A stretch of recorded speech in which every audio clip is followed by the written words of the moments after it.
చట్టాన్ని నిర్వీర్యం చేసేదానికి వీళ్ళందరూ భాగస్వాములు. ఈ విధమైన దౌర్భాగ్యమైన పరిస్థితులు ఉన్నాయి. ఎన్ఆర్జీఎస్ని ఈ బడ్జెట్లో పూర్తిగా నిర్వీర్యం చేశారు. అలాగే ఏలేరుకి సంబంధించి ఒక్క రూపాయి కూడా ఇవ్వలేదు. అనేకమైన బ్రిడ్జిలు నిర్మాణం చేయవలసి ఉంది, ఆ కెనాల్ని ఎక్స్టెండ్ చేయవలసి ఉంది. రాజుపాలెంలో అప్పుడు చీఫ్ మినిస్టర్ చంద్రబాబు నాయుడు గారు వచ్చి పెద్ద పెద్ద మాటలు చెప్పారు, నిధులు ఇస్తాము అని చెప్పారు.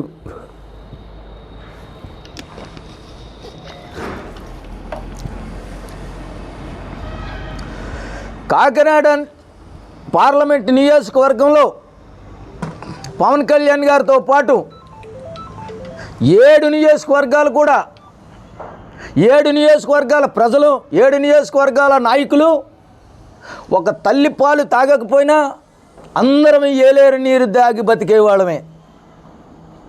జగ్గంపేట నియోజకవర్గంలో మనకెంత బాధ్యత ఉందో జగ్గంపేట నియోజకవర్గంలో కాంగ్రెస్ పార్టీ ఇన్ఛార్జిగా పవన్ కళ్యాణ్ గారికి కూడా అంతే బాధ్యత ఉంది. పిఠాపురం వాళ్ళు మీకు అన్నం పెట్టారు, ఆశ్రయం ఇచ్చారు, కిరీటం పెట్టారు, నెత్తిన పెట్టుకున్నారు. అలాంటిది గోదావరి నుంచి వచ్చే కెనాల్కి కానీ నిధులు ఏర్పాటు చేశారా? ఏలేరుని బాగు చేసేదానికి మీరు ఏమైనా నిధులు తీసుకొచ్చారా? పవన్ కళ్యాణ్ గారు తల్లిపాలు తాగి రొమ్ము గుద్దడమే.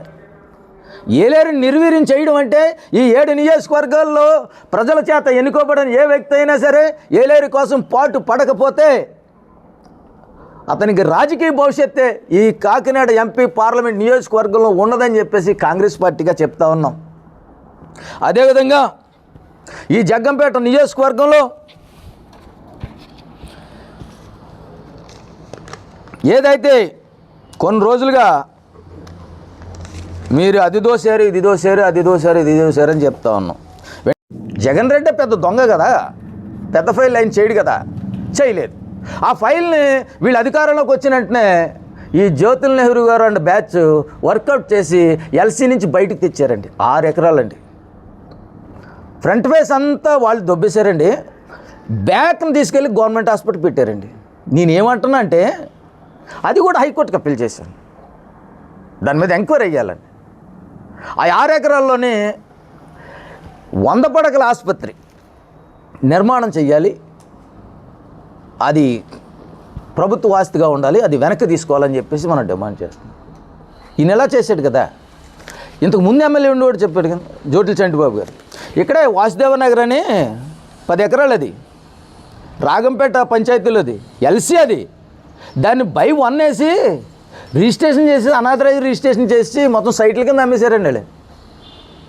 అందులో ఈ జోటిల్ చంటిబాబు అనేవాడు అనుచరులందరికీ సైట్లు ఉన్నాయి.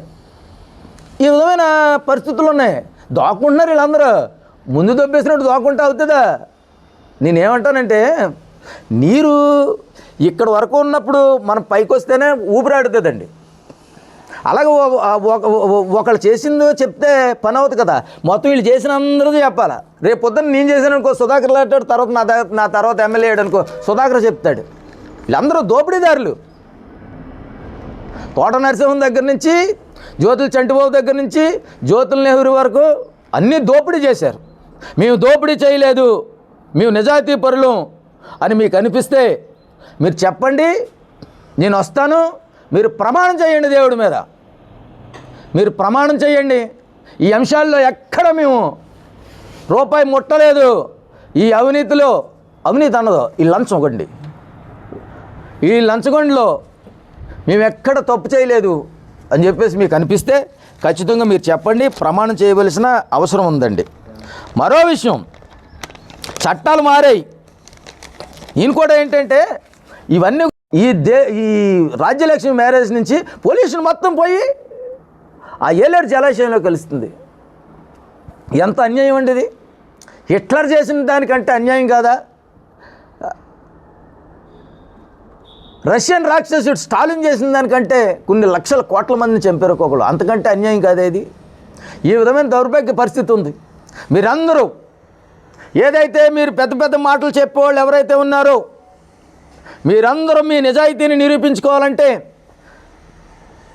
కామెంట్ చేసేవాళ్ళు కూడా నాతో సహా, మన సూర్యచంద్రతో సహా, ఇదిగో మేము ఇందులో మేము రూపాయి ముట్టలేదు, అని ప్రమాణం చేయవలసిన అవసరం ఉంది. ప్రజలకి మన నిజాయితీని నిరూపించుకోవాల్సిన అవసరం ఉంది. ముఖ్యంగా పొల్యూటెడ్ పరిశ్రమలు ఏవైతే ఉన్నాయో వాళ్ళకి సంబంధించి మన నిజాయితీని నిరూపించుకోవాల్సిన అవసరం ఉంది. దోపిడీ అంటే ఇవాళ నెహ్రూ గారు దొయ్యలేదు. 200 కోట్ల రూపాయలు దోసేసాడు ఇదే చంటిబాబు గత ఎమ్మెల్యే. 15-20 లక్షలకు కొన్నారు ఎకరం, 60 లక్షలకు ప్రభుత్వానికి ఇచ్చారు. ఆ డబ్బు ఏమైంది? 200 కోట్లు ఏం చేశారు? ఈ విధమైన ఇక్కడికి పోయి చూడండి, 3500 ఇళ్ళు ఉంటాయండి జగన్ కాలనీలో, జగ్గంపేట. ఒక్కొక్క నాయకుడి దగ్గర 100 సైట్లు ఉన్నాయి. ఒక్కొక్క నాయకుడికి ఒక్కొక్క ఊరు ఉంది అక్కడ. ఒక్కొక్క నాయకుడు 50 సైట్లు తీసుకున్నారు అక్కడ, 100 సైట్లు తీసుకున్నారు అక్కడ. దాని మీద ఎంక్వైరీ జరిపించాలి. దాని మీద ఇప్పుడున్న శాసనసభ్యుడు ఎంక్వైరీ వేస్తే ఇతను దోచేయడానికి అవ్వదని. ఇతను దొంగే, అతను దొంగే. ఇదంతా ఎందుకు చెప్తున్నానంటే నా మీద ఎవరి మీద నాకు కక్ష లేదు. ఒకనొక టైంలో నెహ్రూ గారు వాళ్ళ అబ్బాయి పోటీ చేస్తే 60 కోట్లు అయిపోయింది. ఇద్దరు ఓడిపోయి ఉన్నారు. Suicide condition. సంపాదించుకోండి, తప్పులేదు. ఎందుకంటే ప్రజల్లో మార్పు రావాలి ముందు. వాడిది కాదు తప్పు. ప్రజలు 2000 ఎందుకు తీసుకుంటున్నాం మనం? వాళ్ళు ఇస్తే 2000 ఎందుకు తీసుకుంటున్నావు? ఆ 2000 తీసుకుని నువ్వు సంపాదించుకుంటున్నావు అని చెప్పేసి, నువ్వు దోసావని చెప్పేసి అధికారం ఎక్కడుంది? నేను దోసుకోవడం గురించి చెప్పట్లా. వీళ్ళిద్దరే కాదు, పుష్కర ఎత్తుపదుల పథకం జరిగినప్పుడు కానీ, లేకపోతే ఏలేరు పనులు జరిగినప్పుడు కానీ, మిగిలిన కాంట్రాక్టర్ల దగ్గర కానీ, వీళ్ళిద్దరికంటే ముందున్న నరసింహం గారిని కూడా కామెంట్ చేస్తూ ఉన్నాం. మీరు ఎందుకు మాట్లాడతలేదు అసాగో కంపెనీ గురించి అంటున్నాను నేను. మీరు ఎందుకు నిద్రలో ఉన్నారంటున్నాను నేను. కొన్ని వేల మంది అనారోగ్యానికి పాలైపోయి ఊపిరి పీల్చలేక గర్భిణీ స్త్రీలు నానావస్థలు పడుతుంటే ఓ ప్రధాన ప్రతిపక్షంలో ఉండి వైసీపీ క్యాండిడేట్గా ఉండి మీరు ఎందుకు మాట్లాడతలేదు? అస్సాగో నుంచి పోయిన ఎలక్షన్కి మీరు ఎంత తీసుకున్నారు? పోయిన ఎలక్షన్కి మీరు నరసింహ గారు మీరు ఎంత తీసుకున్నారు? అంతకుముందు ఎలక్షన్కి మీరు ఎంత తీసుకున్నారు చంటిబాబు గారు? వీళ్ళు ముగ్గురిని మేము అస్సాగో దగ్గర కానీ, దేవ్ ఫిషరీస్ దగ్గర కానీ, రాజ్యలక్ష్మి దగ్గర కానీ, జట్టి గ్రానైట్స్ దగ్గర కానీ మేము రూపాయి ముట్టలేదు.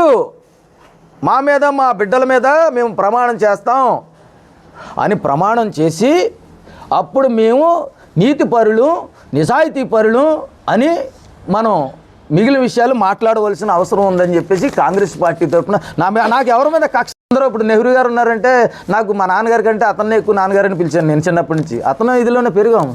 తారసంగ్ గారు కూడా మాకు చాలా మంచి మిత్రులు, నరసింహ గారు కూడా మాకు చాలా శ్రేయోభిలాషి. చంటిబాబు నేను అన్నయ్య తమ్ముడు అని చెప్పేసి పిలుచుకుంటాం. సూర్యచంద్ర నేను కలిసి పని చేస్తున్నాం. ఎవరి మీద ఇప్పుడు ఎవరు సంపాదించుకొద్దారు అట్లా ప్రజల ప్రాణాలని హాని కలిగించే అంశాల పట్ల మీరు ఎందుకు అన్యాయం చేస్తున్నారు? ఎందుకు పొల్యూషన్ పరిశ్రమల మీద మీరు డబ్బులు తెచ్చేసుకుని ఏమి తెలియనట్టు ఎందుకు యాక్ట్ చేస్తున్నారు? వాళ్ళ దగ్గర కలుగుతుంది. యాక్చువల్గా దేవీ ఫిషరీస్ వల్ల, దేవీ ఫిషరీస్ వల్ల ఇవాళ 2000 మంది భోజనం చేస్తున్నారు ఏమండి. లేకపోతే అక్కడ హంగర్ స్ట్రైక్ చేసి దాన్ని అప్పుడే ఆపాలి. కానీ దాన్ని చేయవలసిన ప్రొసీజర్ ఏంటంటే పైప్ లైన్తోనే దీన్ని సీషోర్కి ఆ పొల్యూటెడ్ వాటర్ని తీసుకెళ్ళాలి, లేదా ట్యాంకర్లతో ఇక్కడి నుంచి షిఫ్ట్ చేసుకోవాలి వాటర్. మీకు అర్థమైందండి? హ్యూమన్ ట్రాన్స్పోర్ట్ ఈజీగా ఉంటుందని పరిశ్రమ ఇక్కడ పెట్టారు వాళ్ళు. హ్యూమన్ ట్రాన్స్పోర్ట్ ఈజీగా ట్రాన్స్పోర్ట్ చేసుకుంటున్నారు కాబట్టి పొల్యూటెడ్ వాటర్ని ట్రాన్స్పోర్ట్ చేసి మీరు సముద్ర తీరంలో ఉన్న ప్రాంతంలో ల్యాండ్స్ తీసుకుని అక్కడ సాల్ట్ ఏరియాలోని పెద్ద చెరువులో తవ్వుకుని ఈ పొల్యూటెడ్ వాటర్ని అందులో వేస్తే ఆ సాల్ట్ ఎర్త్లోని అది ఫిల్టర్ అయ్యి సీలోకి వెళ్తుంది. ఇది ప్రొసీజరు. అది చేయట్లా. ఈ ఎమ్మెల్యే, ఈ తెలుగుదేశం ఎమ్మెల్యే పోటీ చేస్తున్నాడు, ఒక 5 కోట్లు ఇచ్చేయి. వైసీపీ ఎమ్మెల్యేకి ఒక 5 కోట్లు ఇచ్చేయి. ఇంకా మనల్ని అడిగేవాడు ఎవడు లేడు. ఈ విధమైన తంతు జరుగుతూ ఉంది. ప్రజలు మీరు కనువిప్పు కలగాలి, మీకు అడగాలి. మీరు ఏమయ్యా జ్యోతుల నెహ్రూ గారు ఈ గుమ్మలతోటి గ్రామం నువ్వు సంవత్సరం నుంచి ఎందుకు రాలేదు? మాకు ఈ దౌర్భాగ్యాన్ని ఎందుకు కలిగించిపోయావు? నువ్వు ఎందుకు దాక్కుంటున్నావు? నువ్వు అడగాలి. ప్రజలు నిద్రపోతున్నారు. మీరు గుమ్మలతోటి, అచ్యుతాపురం, బావోజీపేట, వెదిరిపేట, గోకవరం మండల ప్రజలందరూ నిద్రపోతున్నారు. జగ్గంపేట మహాపట్టణంలో ప్రజలందరూ నిద్రపోతున్నారు. ఈ పొల్యూషన్ ఎంత దౌర్భాగ్యమైన స్మెల్ అండి. ప్రజలు మేల్కోవాలి. మీరు ప్రజలు మేల్కోవాలి. మీరు మేల్కోవాలి. నాకు ప్రతి నెల 100 రూపాయలు నా ఫోన్పేకి మీరు పంపించాలి. మీకోసం నేను పోరాటం చేస్తూనే ఉంటాను. ఇదిగోండి ఇప్పుడు చూపించాను కదా, వేయండి. దేవి ఫిషరీస్ మీద సుమోటోగా కేసు తీసుకోండి. హైకోర్టు నుంచి సుమోటోగా కేసు తీసుకోండి అని ఒకటి. ఎల్లమిల్లి గ్రామంలో చుట్టుపక్కల ప్రాంత రైతులన్నీ బోర్లు కొలప్స్ అయిపోతున్నాయి, దాని మీద కేసు సుమోటోగా తీసుకోండి అని ఒకటి. అసాగో ఫ్యాక్టరీ వల్ల అనారోగ్యం పాలైపోతున్నారు, దాని మీద కేసు తీసుకోండి.